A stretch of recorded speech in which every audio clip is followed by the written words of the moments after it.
A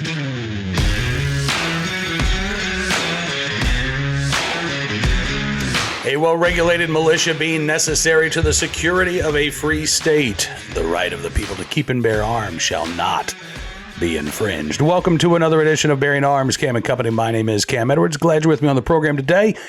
We're going to be talking with David Trahan from the Sportsmans Alliance of Maine about how the Maine session went, some of the inside baseball tactics that were used to advance several gun control bills, including a 72-hour waiting period. In fact, David is crying foul about how that vote went down, and he says he is prepared to bring a legal challenge, or at least present the evidence for a legal challenge to the NRA if Governor Mills does not veto that gun control bill. That is one of several eye-opening revelations from David Trahan. Take a look and listen. David, thanks so much for coming on the program again. It's good talking with you, sir.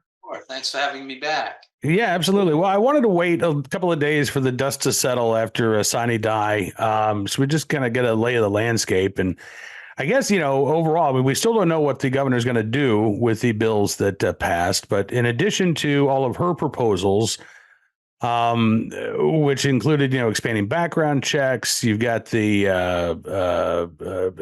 expansion of the yellow flag law, and then the establishment of these mental health crisis centers. What else did lawmakers approve this session that is concerning to you, David?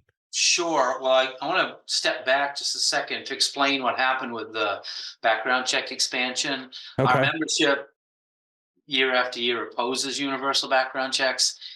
What the governor's bill did was it expanded background checks to what I believe is already being done at gun shows, requiring a background check at a gun show, including on the premises. So if a person brings a gun unknown to the show, they try to sell it in the parking lot or bring it in to sell it, they'd have to have a background check at the show.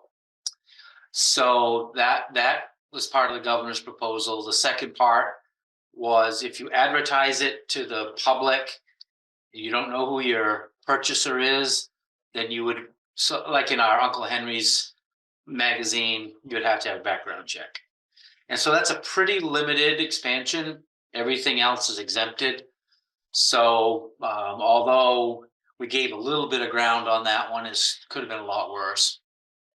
So anyway, Yeah. what did pass, and there's two issues. I'll tell you what passed and then why I am so irritated and frustrated and a little bit angry too with how it was done. That part to me is the real story. The 72-hour waiting period bill that passed by one vote in the Senate, and I'll get back to that in a minute.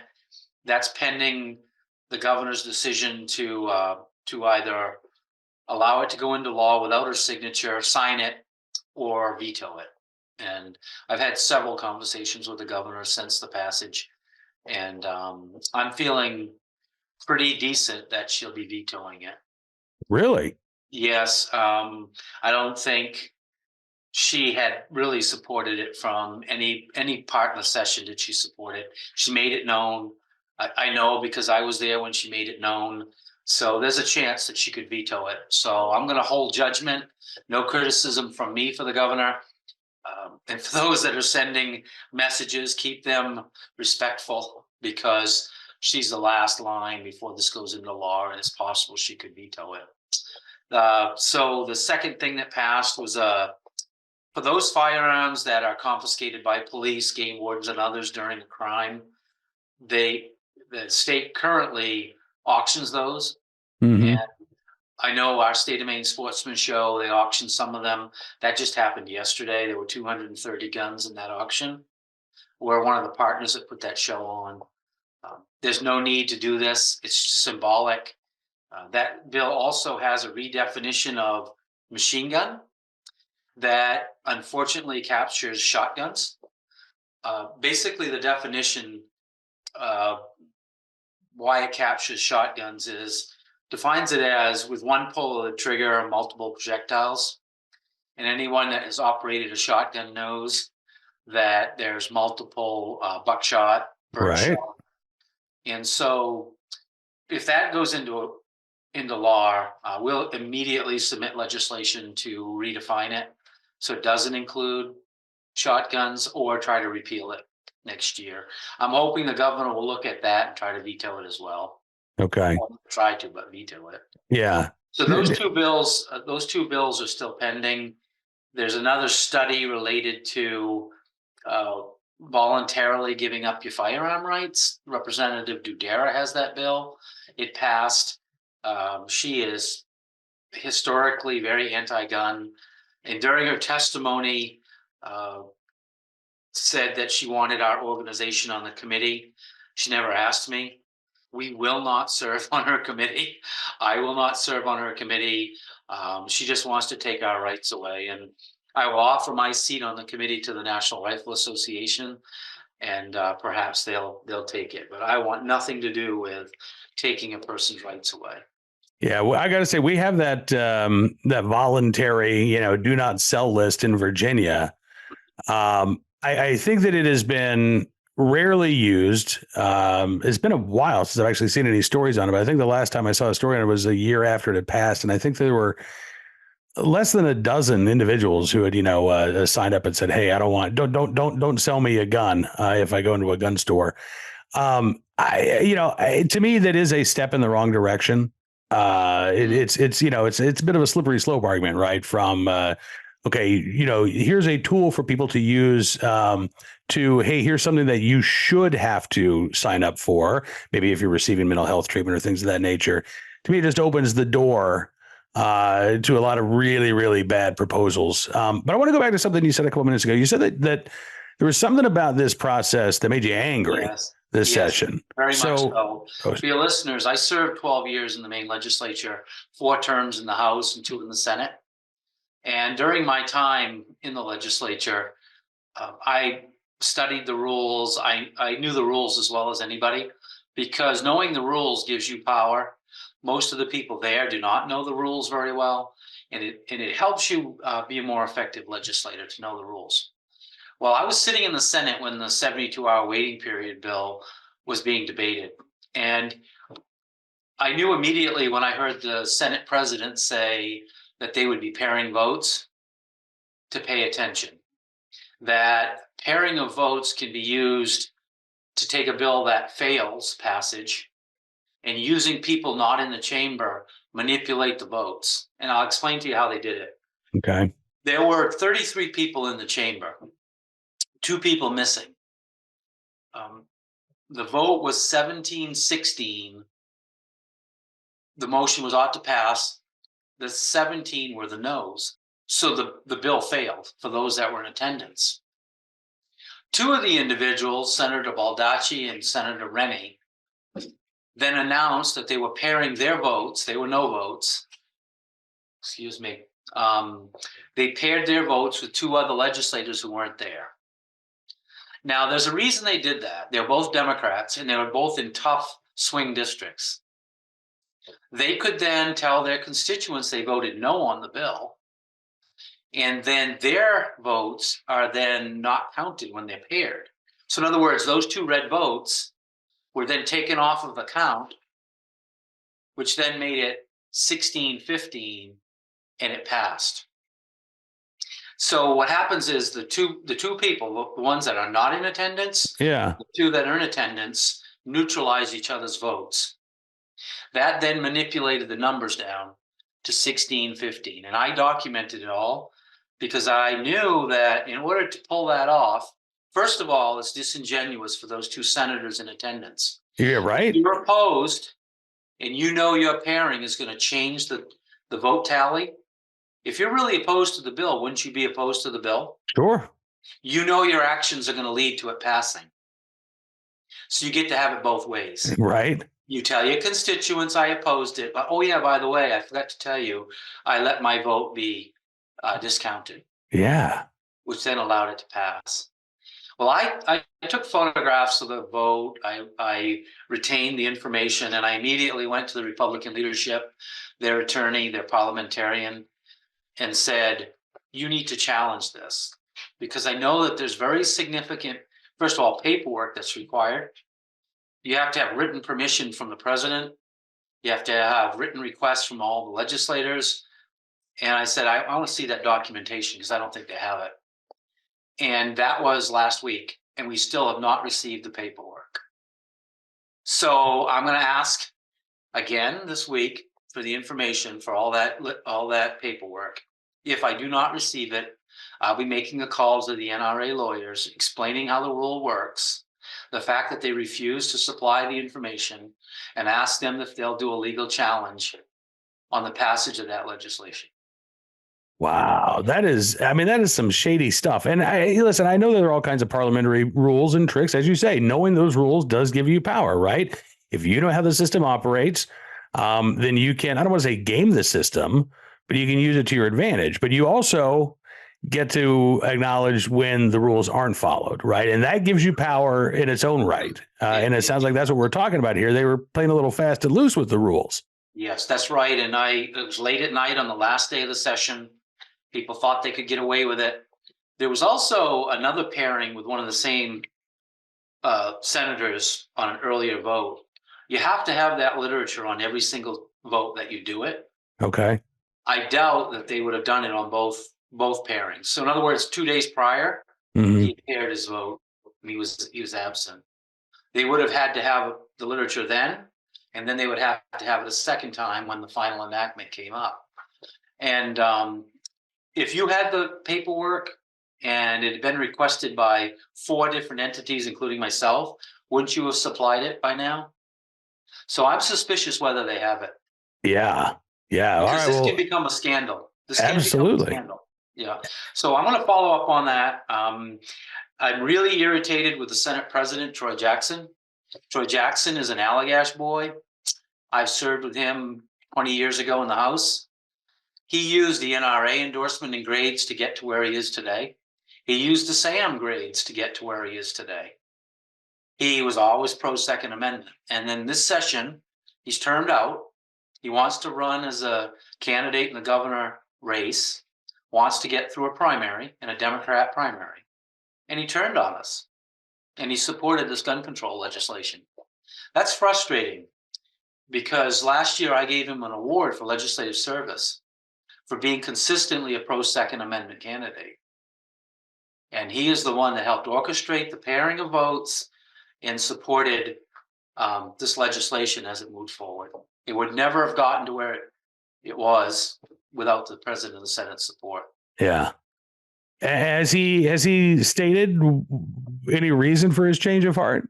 Or is he still pulling the I'm a supporter of the Second Amendment but card? No, he's not saying that anymore because I won't let him get away with it.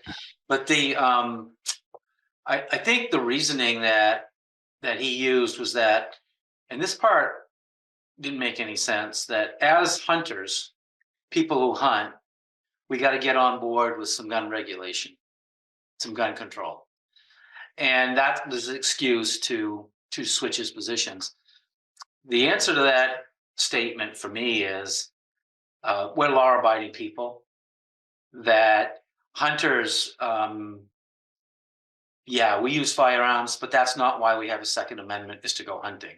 Right. We have a Second Amendment to defend your family from the government, from foreign and domestic individuals that want to hurt you. We don't have guns to go bird hunting. We have guns to protect our families and protect ourselves from the government when they go too far. Absolutely. And so for me, that was offensive as well. And it shows me that he doesn't understand the Second Amendment. Or if he does understand it, he had a really lame reason for changing his votes. Yeah. You know, let's talk about a couple of the dogs that didn't bark this session, David, because I know going in, there was talk about a gun ban. There was talk about a magazine ban. Were those bills formally introduced this session? No. Well, the red flag bill was. Yeah. It was a late introduction by the speaker. The governor and I have worked on the yellow flag law for years. There were some changes made to it. I'm not really concerned about those. They were mostly around the amount of time that you have to do different procedures. So that wasn't as big a deal. The red flag bill was horrible. It allowed somebody to red flag you with an email. You could email your red flag order to the court. It was even worse than the national red flag legislation. There's all kinds of problems with it. So that stayed in committee. The governor made it clear. I know I was talking with the governor nearly every week. I was every week, almost every day. And she was indicating a veto right from the get-go. So the Speaker of the House wanted to be able to trumpet and triumph, in the committee. Mm-hmm. Bring all of her followers, her troops to the public hearing, get all that good publicity, raise some money, and then let it die in committee. They said that there wasn't enough time. There was always enough time. Right. She didn't want to be embarrassed with a defeat when she was in power. Call it what it is. She's also the governor. So that was just one of her signature trophies for political purposes. Okay. Yeah. Okay. The so-called assault weapons ban, magazine capacity, governor made it clear she didn't want that out there either. So it wouldn't have gone anywhere. I don't even think it would have got through legislative council as a late bill. So the governor really dictated what was going to be on the agenda. And she made it clear that she was going to support her own bill and that everything else would be risky business for those putting the legislation in. I'll just leave it that way. Yeah. I'm hoping that I'm right. I'm hoping that she's going to veto these other bills. But she did not want those more aggressive bills. And part of the reason is, Cam, I'm going to be frank with your listeners and those, I don't know any other way to say it. When the governor took office, I said, Governor, I worked on 12 referendums, of which most of those were people's vetoes. If the legislature goes too far with this, I will organize a people's veto. And I said, I'm not threatening you. I'm just telling you what I will do. Yeah. And my followers at SAM, the NRA, Gun Owners of Maine, Women for Gun Rights, we're activists. We're grassroots activists, and we can deliver. When you put all those groups together, we can effectively do a people's veto. And I made it clear that if they go too far, we will. And I think that's a good deterrent. I've been critical of the referendum process in the past because out-of-state groups use it to influence us. But Right. in this case, it is a very effective tool to keep them at bay. Well, and it does seem to me, I mean, listen, I'm following, the news from Virginia, so I'm not on the ground, but it does seem to me that there was a lot of grassroots opposition to these gun control proposals. Even in Lewiston, the city council, I think the vote was 4-3 in favor of a resolution backing the governor's gun control proposals. Right. So even that was contentious. And you had, you had folks who lost family members, who lost loved ones, who said, listen, these bills would not have stopped this attack. This is not the way to go. We need to improve mental health access. We need to improve these other things, but quit blaming my right to keep and bear arms for this crime. Yes, correct. So I'm curious, tell me about the grassroots response. Were gun owners contacting their lawmakers? Were they engaged this session? Yes. And how does that compare to sessions past? Well, they were very engaged, but they were also gagged. Yeah. The legislature has this process by which they're supposed to have public hearings. They're supposed to let the public have an opportunity to speak. Right. For the first time in Maine history, we were limited to testifying on all the bills before the committee in 2 minutes. So you had 2 minutes to testify on whatever bills were before the committee. I couldn't even give my name, organization, and title of the bill in the time they allowed us to testify. At the same time, the parking garages where the public parks was closed. And I did follow up with security to find out why. My brother works in security at the State House, and I was told that it structurally wasn't safe for people to park there. Well, it's 4 tiers of parking for the public that no longer existed. You had to park a quarter of a mile from the building, yet the legislators, their staff, everyone working in the building had reserved parking all around the building. So all of the parking was for those bureaucrats in the building and legislators, and the public had to find or figure out a way to get into the building. When these bills were taken up, the supporters were allowed to speak for, and this is usually the way it works. Each side would have a half an hour, and then they would switch. Didn't work that way this time. This time, the supporters of the bills were allowed to go on for hours while the opposition sat there. And that was done for a reason. The reporters go home at 5 o'clock. All they got to hear were the supporters. And these poor people that had traveled for hours to get there would sit there for hours, finally get tired and go home. I have never seen such an ice cold blanket of water put on the public as I've seen this year. In the legislature, the Speaker of the House, and she thought maybe she was clever the way she was doing it. When she would run bills and not get the votes she wanted, she would get on the phone. I watched her on camera. I knew what was going on because I observed there. She would have their leadership take people out into her office, put them on the phone, and she would twist their arm to change their vote. She would tell legislators to take a walk if you're not going to vote the right way. So you'd see people leaving the chamber and watch the numbers go from opposing it to supporting it. The Speaker of the House, Talbot Ross, manipulated the votes. And I'm just going to say this because it's the truth. The Speaker of the House and the President of the Senate are supposed to establish decorum and maintain the integrity of the institution. Is it voter intimidation to tell people to change their vote or lose a committee assignment? Is it voter suppression to tell people to leave the chamber and not vote? Is it voter suppression to have them on the phone and browbeat them until they're crying to come in and switch their vote? If the Democrat Party truly believes in every vote counts, they believe in voter integrity, they believe in the process, then they just show it in the place where we make our laws. And they didn't. It was shameful. As a former legislator myself, I'm embarrassed to see it. I'm embarrassed to see how they treated the public. It's not just on the gun bills. What the Speaker of the House did and the Senate President is they established a new bottom of the barrel precedent for how you treat our voting process. And I will, that's not going to get me any points with them, but I'm not looking for points. Sure. What good is the lawmaking process if it doesn't listen to the very people it's supposed to represent? Whether you like it or not, whether you're Speaker or the Senate President, once all of this entire process is done and the people have spoken, you should respect that system. And where the votes fall, they fall. And that didn't happen here. You think there's going to be a backlash come November when the voters of Maine have a chance to respond? I think there is already a voter. What would you want to call it?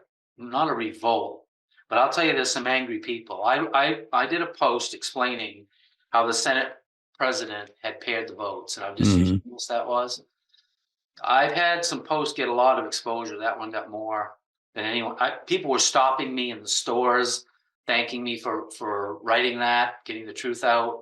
I was at the State of Maine Sportsmans show. I bet I had 150 people mention that and how refreshing it is to hear the truth and how disgusted they were.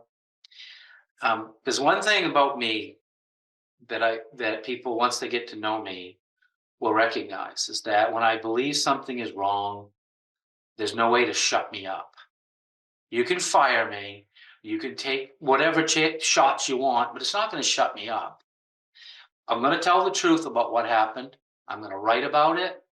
I'm going to put it in our newsletter. And in the next election, the candidates are going to have to answer more questions about how they treat the voting process. I'm going to submit changes to the rules to stop it from happening. And I'm going to introduce legislation to strip out the clever little things they stuck in those bills if they do get signed into law. So I can do that. That's my part. We're all patriots. Each of us has a small part in that process. Mine is an important component of that, and I understand it, and I'm going to follow through on it. This is our country. This is our state. And when a few people get to silence the voice of the majority and manipulate that system, it is no longer our system. It belongs to a few in power. And that message is very strong no matter what party you're from. Yeah. You want people, most people want you to play by the rules. And why this is important? We had an abortion bill, the most extreme in the nation, that got passed disingenuously, the way I described it. Why this is important to your listeners, it's an important distinction. Right now, there's almost a supermajority of Democrats in both chambers and a Democrat governor. When that bill, the extreme bill, could not get the votes it needed to pass, they manipulated the votes. It wasn't the Republicans who said they wanted to take away reproductive rights, as the other side likes to say. It was Democrats fighting Democrats because they already had the votes. If that was their party agenda, they already had it passed with Democrat votes. Mm-hmm. They were fighting themselves because in some of those moderate Democrat districts, they didn't support the extreme bill. That means that when they twisted their arms and got the votes finally, they got them to change their votes or take a walk. It wasn't the majority of Maine people's position. Right. Our system, you elect a representative and a senator. And when they go to Augusta, they're supposed to represent the interests of the community. When a few in leadership can change those positions, you go from representing the majority to representing the minority. And that's a message that Republicans need to take on the campaign trail, is that it's no longer representation of the majority. It's representation of out-of-state groups with deep pockets and a few people in leadership representing Portland, Maine.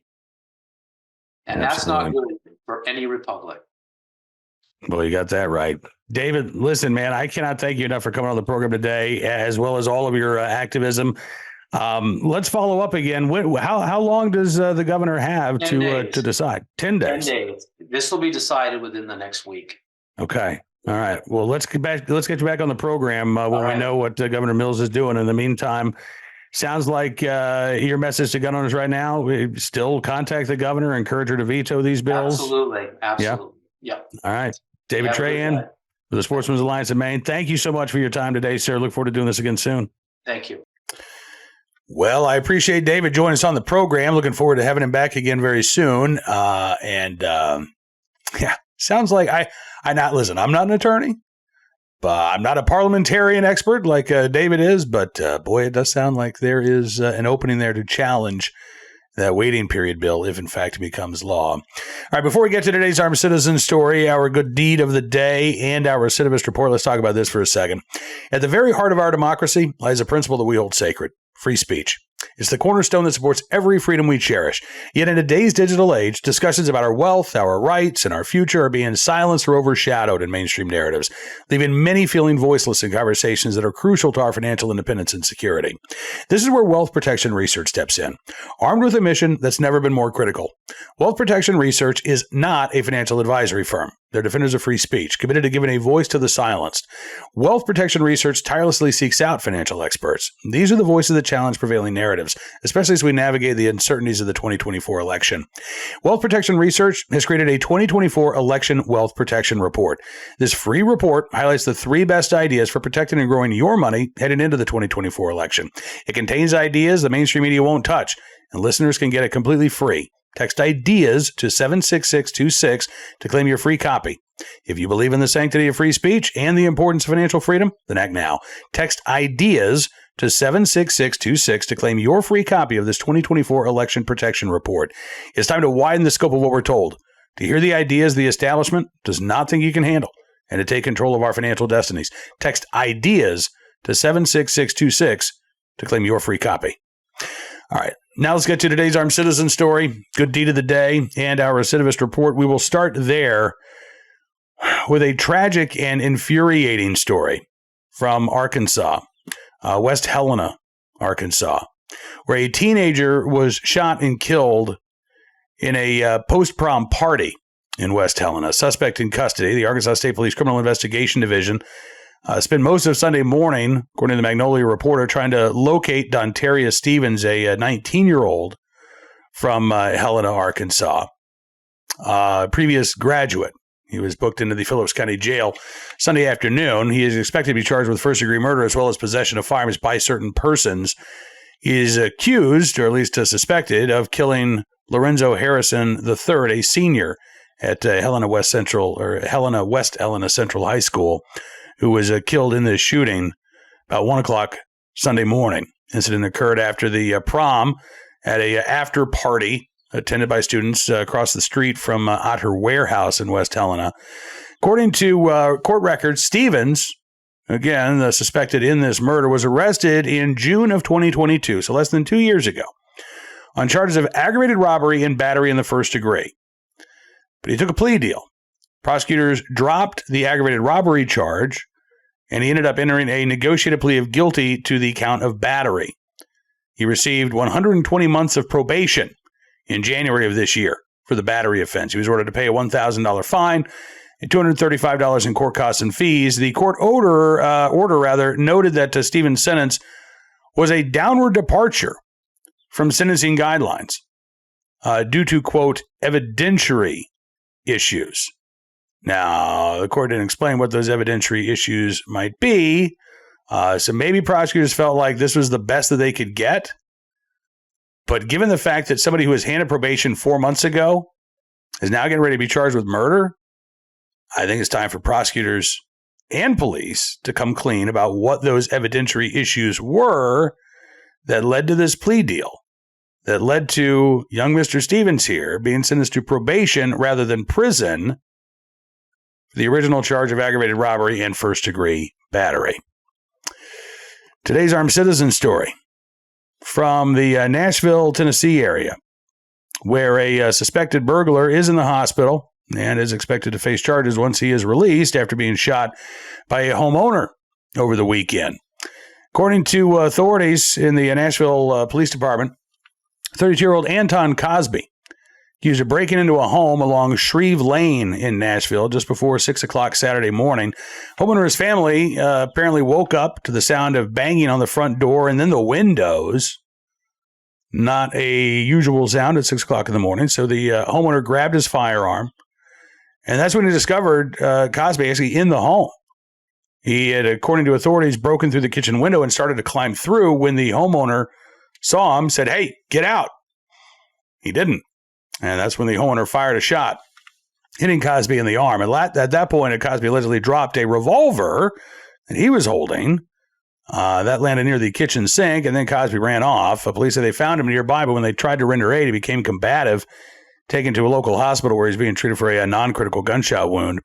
According to officials, the district attorney's office has already determined the homeowner was acting in self-defense, so he's not expected to face any charges here. But once Cosby is released from the hospital, authorities say he'll be charged with aggravated burglary, felony vandalism, possession of a firearm during the commission of a felony, and possession of a firearm while intoxicated. We'll try to keep our eyes on that story and bring more details as they become available. Finally today, our good deed of the day, in the right place at the right time, willing and able to do the right thing. This is not a repeat from last week. I know we talked about a Good Samaritan in Colorado last week. It happened again. Different road, different victim, different Good Samaritan. But a woman from Lakewood, Colorado, saved by a Good Samaritan after she was in a single car accident and spent several hours trapped underneath her pickup truck, suffering some serious injuries in the meantime. This was last Tuesday, about 2:30 in the morning. Rachel Hammock was driving home from work. Truck she's driving veered off the road, ended up rolling multiple times, and came to rest in a field next to the Fox Hollow Golf Course, about 100 yards off the road. And it was actually not visible from the street. So later that morning, Steve Abraham, who's a superintendent of the golf course, is out making his rounds, and he came across the truck.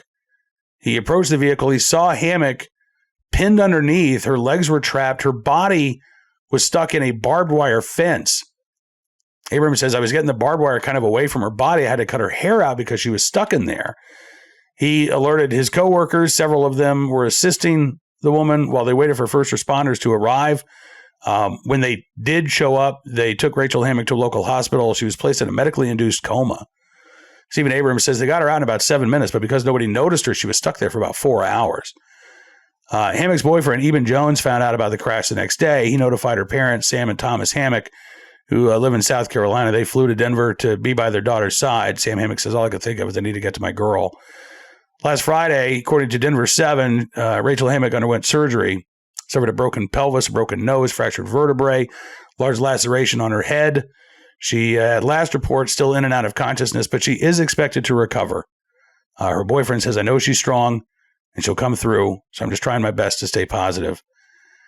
Again, this could have easily been a fatal car accident were it not for the random encounter and the fact that Steve Abraham stumbled upon this wreck when he did, and again took the steps to immediately render aid, including calling 911, making sure that there were first responders who were on the way. And thankfully, Rachel Hammock is alive today because of Steve Abraham and those good Samaritans there at the Fox Hollow Golf Course in Lakewood, Colorado. We thank you for your very, very good deed.